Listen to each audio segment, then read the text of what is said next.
This is Schiit Audio's Lear Plus tube headphone amp and preamp. And the cool thing about it, you can run it with or without the tube.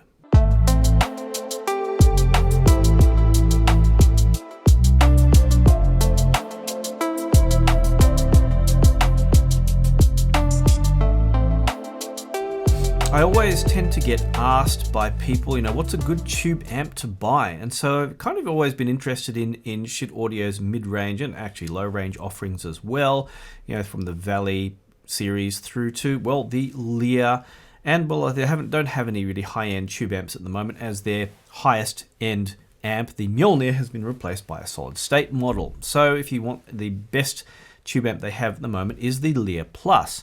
Now, previous iterations, the first 3 iterations, I should say, of the Lear were fairly simple and straightforward designs, the last of which I reviewed previously and is still sitting up here. It has preamp output, it has a couple of gain levels you can switch, and you can choose whether you have the input as a reg from something else or have a DAC card in there. But with the Lear Plus, things have become quite a bit more sophisticated, and unfortunately you've lost the DAC card. Now, in terms of inputs though, it has 2 inputs, unlike the previous model. So instead of where you lose the functionality of having that extra card, which would have made the amp a simple thing to plug into a computer and use as required, you have a choice of 2 inputs instead, and your usual preamp output. But for the preamp output, in that regard, you do have something extra, and that is a remote control. So all the functions of the Lear Plus can be controlled from this little device here, which conveniently is magnetic and will sit on the side if necessary. Now, in that, the volume control has moved from being just a regular volume pot to a stepped relay attenuator. So this volume control adjusts a series of relays internally, and that has some interesting effects on the actual usage of the amp, which I'll talk about in a bit. Likewise, all the buttons are push button and everything is controlled by a microprocessor, which is necessary because the amp has to stabilize whether it's in tube or solid state mode, because both modes operate a little bit differently, and if the amp is unstable when you're trying to play back music, that wouldn't be too pleasant. So actually, to start with, when you do use the amp, if I go and grab a power cord and just plug it in, when you first switch it on, you won't get any music, at least for about the first 35 seconds to 1 minute until you hear a click. Now, this is an early firmware version, so it doesn't quite behave as the current versions do, and the newer versions, something suitable will flash until you hear that satisfying click that you may hear in just a few seconds, telling you that the amp is ready to go. Now, this also means things that, such as if you're changing, for example, the gain level on the front, it won't instantly change to another gain level like you have on the old amps, which are just a switch. You do have to wait a few seconds for the amp to stabilize, as Jason tells me that the way the gain is implemented is slightly different from usual. But also the 2 inputs, as well as the option to have the preamp on and off, are also controlled via these buttons on the front. But if you want to switch deliberately into non-tube mode, you can by pressing the gain button for 4 seconds, and when you let it go, it will click. And then after a few seconds, once everything is stabilized, you see this light has come on, it will go into non-tube mode, and you can use it without the tube. Now, actually, for that purpose, if you do choose to buy the amp without the tube and just use it as a solid-state amp, which is perfectly viable, it works just as well. It has this cover to go over where the tube socket is, so it looks kind of neat. But also, the tube is optional. At the $5.99 price point, you can pay $50 extra for this tongue sole tube. At least that's what they seem to be shipping. Actually, I do find the option of having a light to tell you when it's not in tube mode kind of counterintuitive. You kind of think that you want the light on when it's in tube mode and off when it's not. And I've given that feedback to Jason as well, so maybe in a future revision it will be a little bit more logical. But to that end, you probably want to know how the performance is. Now, the interesting point about the volume control, and you can hear it operating here, hopefully the microphone will pick up all the sound. You'll hear some clicking as the relays are engaged. The problem is with what we call stepped relay attenuators, which are usually a special volume pot that have a series of resistors built in, and each level is a click, is sometimes you don't get a satisfying result where you might have one click it's a little bit too quiet and another click it's a little bit too loud, and to avoid that, the volume control behaves a little bit differently from a regular one. So a little bit of education on that. Now, regular volume pots like you see in the older Lear 3 are available in two different forms. One is linear and one is logarithmic. Now, linear one will, of course, ramp up in a linear fashion. However, sound output is not linear. Now, what we think of the decibel scale, it looks like a very regular linear scale, but actually for every 6 decibels, you're outputting twice the sound pressure level. And so that means actually what you want to increase the sound perceptually is not something that behaves in a linear manner, but increases the amount exponentially. And it's called a logarithmic. Logarithmic is the opposite term, because it attenuates in a fashion that's logarithmic. So the amount of attenuation decreases as you go down towards 0 and increases exponentially as you go up to maximum. And this to us sounds more linear. Actually, if you have a real linear pot in an amp, because it will increase quickly as you turn the volume up, and then as you get louder and louder, it doesn't seem to increase that much at all. And that's not particularly good unless you want to kind of make users feel like they have a lot more power available to their headphones than they really do. And that's the reason for one of the issues with the stepped relay attenuator in here is that a lot of people feel psychologically like if they have the volume pot at a really high level, say past 12 o'clock, they feel like the amp is running out of power, when really what they're running out of is gain. So a lot of amp makers usually set up their amps so that the output level is actually pretty high by 12 o'clock, and then you feel like you have plenty of power available. But even though it's not true, with the Lear Plus, I was getting to kind of 1 o'clock, 1 o'clock, 2 o'clock on the volume pot to work with a lot of headphones I have, which are not super sensitive, but not particularly insensitive either, such as the Dan Clark Audio's recently reviewed E3s, and I have the Stealth and Expanse. Also have Focal's Utopias, which don't need much gain at all, as neither do Final, Meze, and some of the other headphones I have. The only ones that may need a lot of gain are things like Hi-Fi Man Susvaras or HE6s, which are kind of unusual headphones in that regard.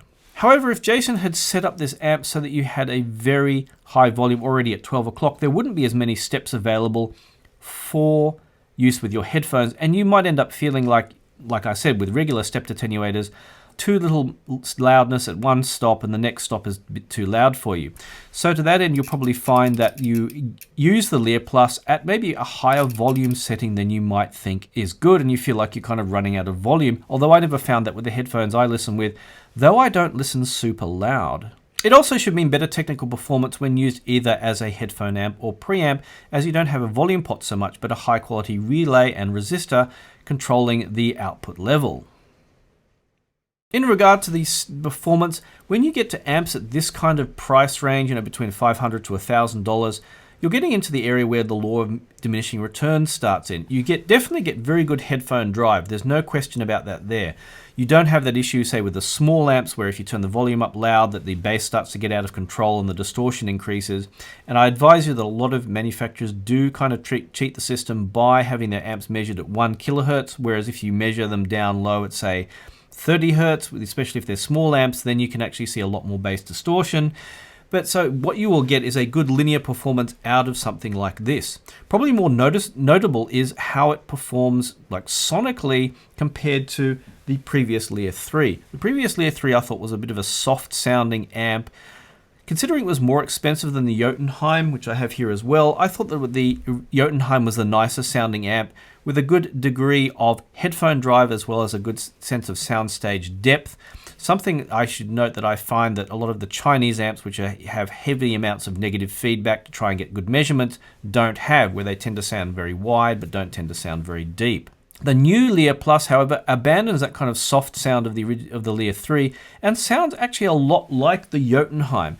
I could probably pick through fine differences between them, but when I tried level matched between both amps, I found that there was kind of much of a muchness. So especially if you're after, say, specifically after balanced gear, you might get a Jotunheim, but if you're after a tube amp or you only care about single-ended input and output, then the Lear Plus has an advantage.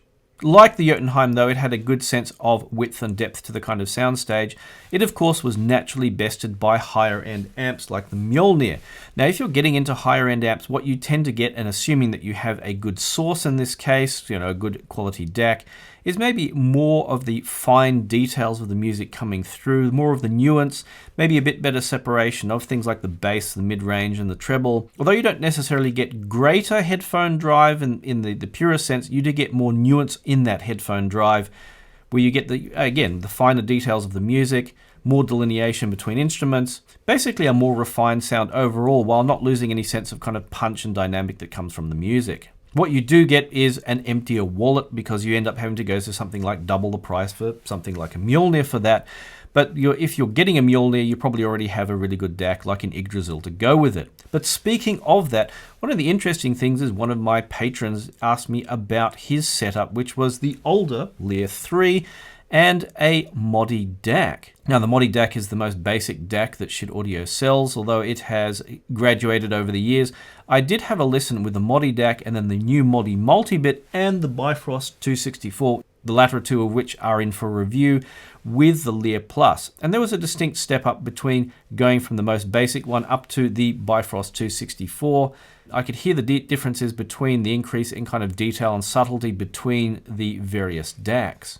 But like the original Lear 3 was designed to be paired with a multi-bit internal DAC card, the Lear Plus is designed to work well with the Modi Multibit 2. And to that end, I found that a really good combination if you want something that is very listenable and has good headphone drive, even if it doesn't have kind of the super micro detail and the fine nuances of maybe the better gear you can get, especially with a lot of music I listen to, which is very random and a lot of which doesn't have, super high quality recording or mastering. I could get a very enjoyable listen out of the whole system, even with some of the more demanding headphones such as the E3 and the Stealth and Expanse. And of course it drove things like the final D8000, D8000 Pro, the various Meze headphones, all of those were driven really well, and as well the Focal Utopia 2022s, which I also have. What was interesting to me was comparing the tube mode with a tube and the solid state mode without. Now to that end, of course, the stock tube, if you buy the $50 option for a tube, is a tongue sole tube. Now I was listening particularly with the E3, which I find very picky about the sound quality of stuff it's connected to. For example, I was trying a various DACs with and without external upsampling, and I could very clearly make out the differences. And I could clearly make out the differences between tube and solid state mode. Now with a stock tongue sole tube, I felt like I was hearing a little bit more distortion particularly than the solid state mode, which I liked better. So what I did is I tried swapping out various tubes in there. I have, say, your good old General Electric or Sylvania 6SN7, which are very common and pretty reasonably priced. We have the military version, the GL5692 red bass. These are very common as well, although the price is going up, probably due to all you tube hoarders in the Shit Happened thread. Excuse me for that. Shout out to my good mates down there. There's also what I call the poor man's fat boy or poor man's tall boy, which is the Russian MELZ tube. You can get a lot of these from Ukraine still. These are, I call it the Russian equivalent of those, although I would have a soldering iron handy. Sometimes you have to reflow the solder and the pins to get them to work well. If you do get a dead one, try reflowing the solder. There's a hint.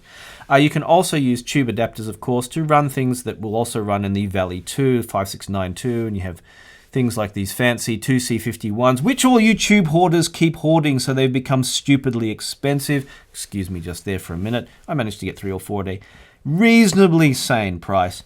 You can also go for things like the, I think it was a 3-hole is the expensive one, or is it the 2-hole? I think I have one or the other, the really expensive Sylvania. Sometimes you can get interesting things, and sometimes you can get tubes which are reasonably electrically compatible to a 6SN7, but have a different pin out, and you can get adapters for those, which look like these fat black things you get on eBay from China.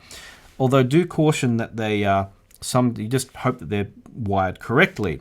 Actually, in that, when you are putting the tube, if you do buy one of these things, be very careful, as some of these tubes, they have a little notch on the bottom of the tube so that you orient it correctly. Make sure visually that it's oriented, because sometimes the notch is really small. The tube socket notches are kind of really wide, and it's very easy to actually slide the tube in the wrong way and blow stuff up.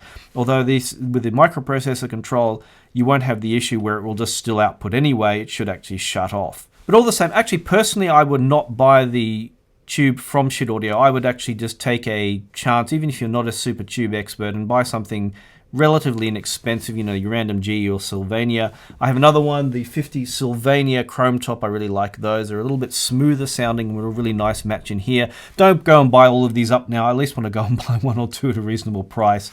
Just hope that nobody pays too much attention to this and that starts hogging all the tubes again. But A nice smooth tube in this, especially with really good headphones, was really enjoyable overall to listen with. So I did actually run it, of course, while I was using the Bifrost 264, while I was evaluating it for review, and it made for a nice setup for actually general listening. Sure, I didn't get quite the nuance and the fine detail and everything that I get out of, say, the Yggdrasil and Mjolnir combination, but still you get very punchy, very enjoyable listen with this. And if I do want to hook it up to, say, active speakers or even a power amp and use it as a preamplifier, it does the job very well there, either in solid state or tube mode. So if you think about it, Schiit audio amps have become very sophisticated. They've grown from being very simple and straightforward, and while externally they look so simple and straightforward, they've certainly grown up in terms of their complexity and the features and things they can do. I mean, this is pretty incredible that Jason managed to make an amp that can act both in tube and solid state mode without causing actual havoc, and with all the electronic sophistication to make sure it's all working correctly all the time. And you could actually just buy it as a single-ended preamp if necessary, as, you know, there's not a lot that's in the kind of preamp range that isn't kind of DIY that's below $1,000. Preamps tend to be, you know, the gear that people use in very high-end systems, and they tend to be very expensive.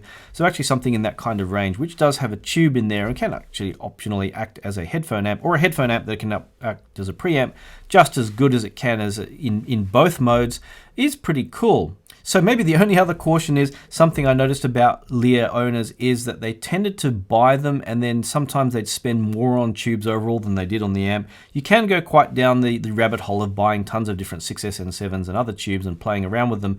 Certainly this is the kind of amp for doing that. Just as I always say, be careful about how you plug the tubes in and make sure you don't use the wrong adapters or, you know, plug the tube in the wrong way.